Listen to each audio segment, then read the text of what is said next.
আজকে বানাবো আমি মালপোয়া। একটি পাত্রে 2 কাপ ময়দা, 2 কাপ সুজি, পরিমাণ মতো নুন, হাফ কাপ চিনি দিয়ে মিশিয়ে নেব।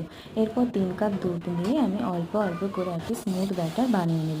এরপর এই ব্যাটারটিতে আমি পানমুড়ি আমুল দুধ দিয়ে মিশিয়ে কিছুক্ষণের জন্য চাপা দিয়ে রেখে দেব। এদিকে একটি কড়াইতে 1 কাপ চিনি, 1 কাপ জল, 2টো এলাচ দিয়ে একটি মোটা শিরা বানিয়ে নেব। এরপর আমি এই ব্যাটারটিকে ভালো করে ফেটিয়ে নেব। এবার একটি কড়াইতে সাদা তেল দিয়ে মালপোয়াগুলোকে লাল লাল করে ভেজে নেব। মালপোয়াগুলো ফুলেছিল খুব সুন্দর। এরপর ওই মালপোয়াগুলোকে চিনি শিরার মধ্যে দিয়ে 5 মিনিট উল্টে পাল্টে নেব।